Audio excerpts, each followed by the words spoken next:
Our discussion today is debit order fraud. Joining me now is Donovan Murray, Channel Manager at Sage Pay, and Pragashni Reddy, Head of Business Development at Nedbank Business Banking. Welcome, both of you. Thank you. Thank you. Let's start off with you, Donovan. What is debit order fraud? Well, I think it's important first to know what a debit order is. A debit order is the electronic mechanism being used to do recurring billing from either a bank account or a credit card account. And debit order fraud is where somebody uses that mechanism or that tool to collect money from your bank or credit card account without your authority. So it's a fraudulent transaction. So how are they doing that? It's very, very simple. In essence, you get somebody's bank account details. Remember, the banking system checks whether the bank account number is valid. It doesn't necessarily check that the name belongs to the bank account. Right. And then they collect money from the bank account, somebody else's bank account. So let's just make this practical so that somebody would, let's use a gym as an example. They would go in, they would say that they are somebody else. Yes. Okay. They would have those bank details. Correct. They would fill out the form using that bank account. Yes. They would have their photograph taken, put it on their everything fine, come to gym every month, and somebody else is paying on their account. 100% correct. Is I that how might it go works? to the gym. If I'm a fraudster, I go to the gym. I say, here's my bank statement. My name is Alon. There's my bank account details. I fill in the form. I go to gym for a month, and 1 month later, you look at your bank statement and you see, well, there's a gym membership. It goes off. I never signed for this. That is debit order fraud. Okay. Is this happening quite a bit in South Africa? Are you finding this? It does happen, and what we found is that with the Payments Association of South Africa, which is PASA, they've been introducing regulations to monitor and to also induce penalties so that the incidences actually do come down. So and we found it penalties has for been a whom? reduction. Who pays the penalty? So the penalty would then get paid directly from the person that has now committed the fraud, and that would then get claimed back from the merchant. The person that committed the fraud would be the one that would be fined. And now, if let's say I find this coming off, this gym membership coming off my account, I see that. How long do I have before I can actually? The PASA regulation money states back? that you've got 40 days from the date in which the transaction took place to actually report and dispute the transaction. Remember, it's called a dispute. It's not an unpaid. Yes. A dispute is where you go to the bank, you say to them, look, there's this gym membership that's gone off my bank account. I don't know what this is for. The bank will then do a formal investigation into the matter, and if a valid mandate can't be produced, they will then return the transaction as a disputed transaction. For that process, you've got 40 days. So if I'm only looking at my bank statement every 30 days at month end, if I'm receiving still by post, then I've effectively, if the bank sends out the statement at the end of the month and it takes 2 weeks, I'm over the 40 days. What do I do then? You still have recourse with the bank where you can notify them that there is something that is incorrect in terms of the debit orders that are going off your account. Then the bank would then take a further 30 days to investigate it, and then they would then revert with feedback to the client and then reverse it if it is found to be valid. I get that if it was a gym membership, it's a couple of $100 and it's a significant part of my income, I pick it up. But is that how the fraudsters are doing it? Well, the reality is that most of these fraudulent transactions are small amounts. They're 20, 30, 50 Rand amounts. You do get the big amounts, yes, they do come through. But the greater majority of these are thousands of these little amounts that get processed across thousands of bank accounts. So if you're a fraudster and you've got a list of 20,000 bank account numbers and you hit each one of those accounts with 10 Rand, and maybe half of the clients pick up there's an extra 10 Rand, you still walk away with a lot of money. Therefore, the regulations that's being put in place by PASA and the Banking Council to protect the consumer at the end of the day, to make sure that you can get your money back. There is recourse. There is something that you can do. So there's a whole psychology, there's two psychologies here, I suppose. The one psychology is that it's a small amount. I'm probably not going to even look at it as probably a fee of some sorts, and Correct, I'm used to that.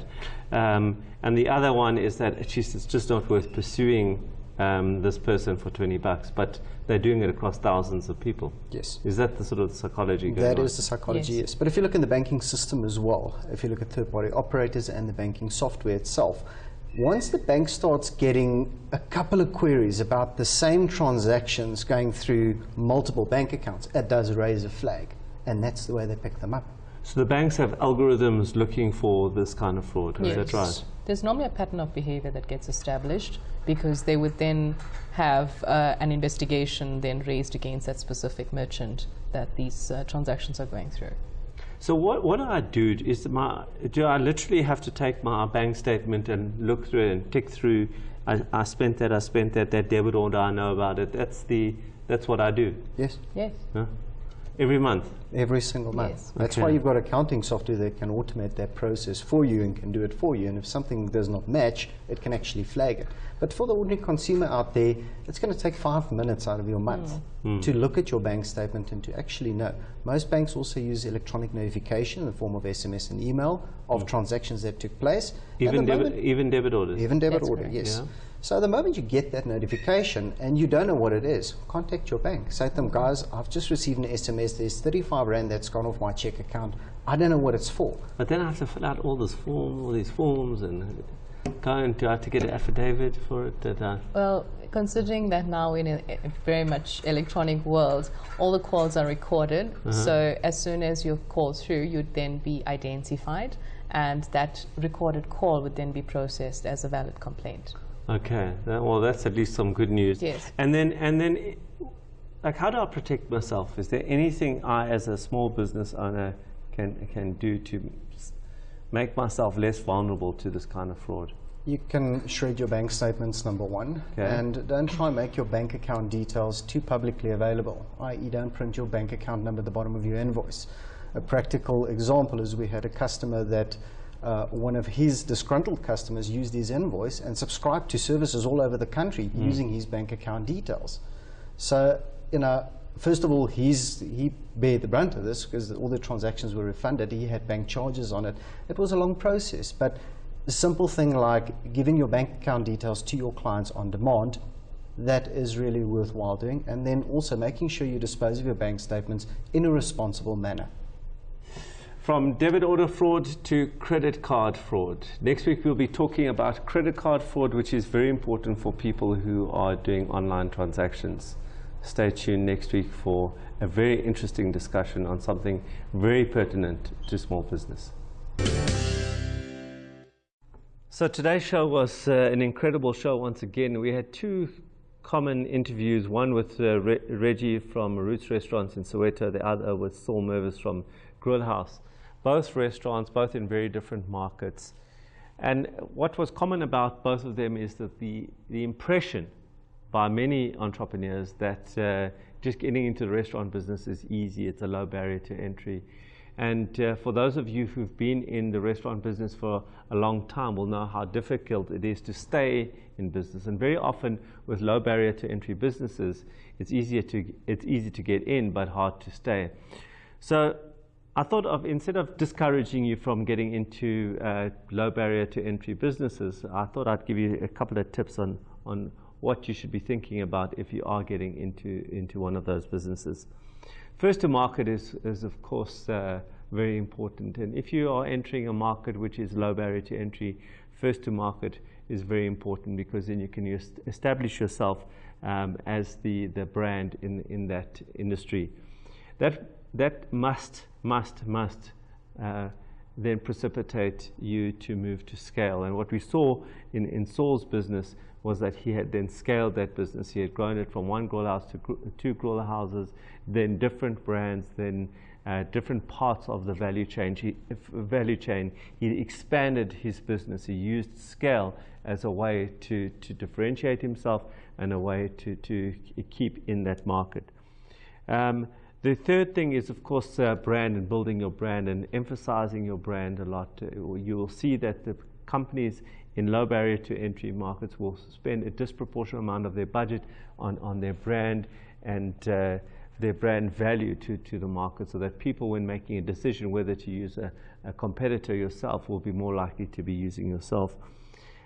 Consistency, something also that came from Saul's interview, was how he drives consistency in the product or the service. And so you've got to have consistency as the core of what you're delivering in a market that is easy to enter. In fact, all businesses, but in particular in businesses with a low barrier to entry. Differentiation, if you've been watching the show, you know that is I keep harping on about this, differentiate, differentiate, differentiate. And in low barrier to entry markets or businesses, you've got to be emphatic about differentiating your business. And that leads me to my final point, which is use a low barrier to entry market as a launch pad to finding another market which is not low barrier to entry, which is a high barrier to entry. That's it from me this week.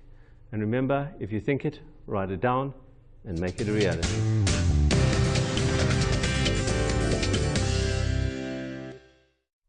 Right. And I was so concentrating to get it right, I got it wrong. Sorry. This thing keeps moving between 1 and 3. It's like a Christmas light. These are Christmas lights. Ding, ding, ding, ding, ding. Have you noticed? No. From debit order fraud. No more water for you. No more water. Are you dropping your order?